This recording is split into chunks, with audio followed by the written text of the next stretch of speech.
85,000 থেকে বাড়িয়ে 1,10,000 টাকা করলেন রাজ্যের মুখ্যমন্ত্রী মমতা বন্দ্যোপাধ্যায়। বৃহস্পতিবার নেতাজি ইন্ডোর স্টেডিয়াম থেকে আসন্ন দুর্গাপুজোকে সামনে রেখে প্রশাসনিক ও সমন্বয় বৈঠক করেন রাজ্যের মুখ্যমন্ত্রী মমতা বন্দ্যোপাধ্যায়। সেই বৈঠকে রাজ্য জুড়ে প্রতিটি ব্লকে ভার্চুয়াল সভায় যোগ দেওয়ার ব্যবস্থা করা হয়েছিল প্রশাসনের পক্ষ থেকে। সেই মতো এদিন পানাগড় বাজারে একটি ক্লাব প্রাঙ্গণে জায়ান্ট স্ক্রিনের মাধ্যমে ভার্চুয়াল সভায় যোগ দেওয়ার জন্য কাকসা ব্লক প্রশাসনের পক্ষ থেকে আয়োজন করা হয়।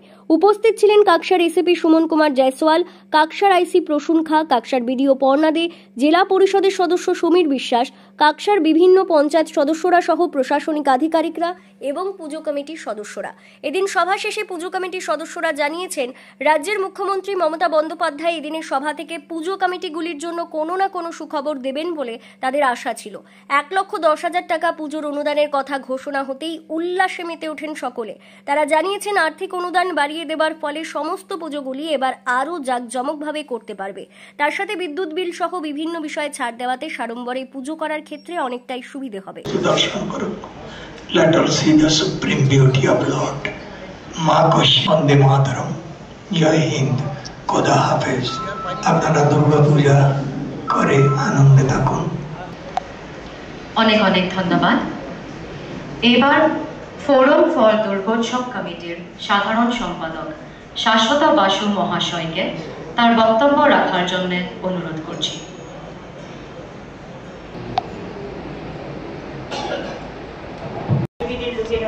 ডিজাস্টারের লোকেরা, প্রশাসনের লোকেরা, কর্মচারী থেকে শুরু করে প্রায় অনেকেই পুলিশের যারা সমন্বয় থাকে কলকাতা পুলিশ আর রাজ্য পুলিশ এবং কমিশনারেটগুলোকে এবং জেলাগুলোকে, যাতে কারোর সাথে জেলাগুলোতেও এখন খুব ভালো পুজো হয়। জেলার প্রত্যেকটা পুজো আমি দেখতে পাই, কারণ এই সময় টিভি ঘুরি ঘুরি দেখি এবং তারা এত ভালো পুজো করছে আজকাল এবং তাদেরও ভিড় বাড়ছে। জেলা পুলিশকেও অনেকটা সামাল দিতে হয়, জেলা প্রশাসনকে। জেলার পুজোর কিন্তু চাহিদা খুব বেড়েছে এবং ওদের থিমও খুব ভালো। আমি দেখেছি যা থিম করে ওরা অনেক সময় আমাদের মুখ্যমন্ত্রী মমতা বন্দ্যোপাধ্যায় নির্দেশ দিলেন যে আমাদের যে দুর্গাপুজো কমিটিগুলো কিভাবে সিকিউর থেকে দুর্গাপুজোগুলো পার করতে হবে। তার সাথে সাথে আমাদের এইটাও ঘোষণা করেছেন 85 থেকে সরাসরি মুখ্যমন্ত্রী বাড়িয়ে 1,10,000 ঘোষণা করলেন, যেটা আমাদের প্রত্যেকটা দুর্গাপুজো কমিটিগুলোর জন্য একটা উৎসাহের জায়গা এবং আমরা অত্যন্ত খুশি যে ওনার এই বক্তব্যের মাধ্যমে আমাদের দুর্গাপুজো কমিটিগুলোকে 85 থেকে সরাসরি 1,10,000 দিয়ে সাহায্য করার জন্য। অবশ্যই ভালো হবে, ভালো তো হলোই। প্রত্যেকটা পুজো কমিটিদের জন্য অত্যন্ত খুশির খবর এটা।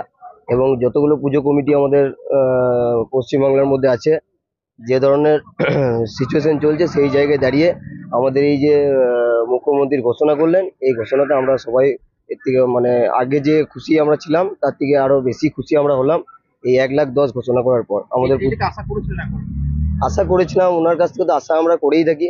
এবারে আমরা আশা করেছিলাম যে উনি একটা কিছু ঘোষণা করবেন যেগুলোতে আমাদের দুর্গাপুজো কমিটিগুলি একটা আসার জায়গা পাবে। সেই জায়গাটা আজকে উনি তৈরি করে দিলেন, যে জায়গাতে দাঁড়িয়ে আমরা মুখ্যমন্ত্রী মমতা বন্দ্যোপাধ্যায়কে প্রত্যেকটি দুর্গাপুজো কমিটি থেকে ধন্যবাদ জানাতে চাই এবং মুখ্যমন্ত্রী মমতা বন্দ্যোপাধ্যায়কে এটাও জানাতে চাই যে আগামী দিনে আমাদের দুর্গাপুজো কমিটিগুলোকে এইরকমভাবে সাহায্য করুক এবং আগামী দিনে আমাদের দুর্গাপুজো কমিটিগুলো মমতা বন্দ্যোপাধ্যায়ের সাথে ছিল ও সাথে থাকবে। আপনার নাম? আমার নাম দীপ অধিকারী। কোন পুজো কমিটি? কুল্লিয়া দুর্গাপুজো কমিটি, সর্বজনীন দুর্গাপুজো কমিটি। আমাদের রাজ্যের মুখ্যমন্ত্রী যে শারদীয়ার প্রাক একটা করলেন, প্রশাসন এবং ক্লাবগুলোর সমন্বয়ের একটা ভার্চুয়াল মিটিং করলেন। তারা পশ্চিমবাংলার প্রতি ক্লাবগুলোকে তো অনুদান দেওয়া হয় এবং কীভাবে পুজোটাকে সুষ্ঠুভাবে পালন করা যায় সেই ব্যাপারে দিক নির্দেশ করলেন। এবং সেখানে সর্বধর্ম, বিভিন্ন ধর্মের যারা ধর্মগুরু তারা উপস্থিত ছিলেন এবং সকলেই একমত যে আগামী পুজোটা যেন আনন্দ কাটে। কারণ দুর্গা পুজো শুধুমাত্র হিন্দুদের নয়, পুজো যার যার উৎসব কিন্তু সবার। সেই ব্যাপারটা বার্তা দিলেন। আর একটা জিনিস তিনি বললেন যে কীভাবে পুজোর দিনগুলোতে পুলিশের কী ভূমিকা হবে, প্রশাসনের কী ভূমিকা হবে, ভিড় কীভাবে ঠেলাবে, ক্লাবগুলোর কী দায়িত্ব হবে। তার সঙ্গে সঙ্গে গতবারে যে কিছু অনুদান প্রাপ্ত যে ক্লাবগুলোকে অনুদান দেওয়া হয়েছিল, 85,000 দেওয়া হয়েছিল, সেটা এবারে বাড়িয়ে 1,10,000 করা হবে। পুজো কমিটির মধ্যে উৎসব এরকম দেখি প্রচণ্ড উৎসাহ এবং তারা তো কল্পনাই করতে পারে, গতবারে ঘোষণা করেছিল 1 লাখ দেওয়া হবে, তার জায়গায় 1,10,000 দেওয়া হচ্ছে এবং তাদের প্রচণ্ড খুশি তারা। ভবানী ভট্টাচার্য, সভাপতি, কাকসা পঞ্চায়েত সমিতি।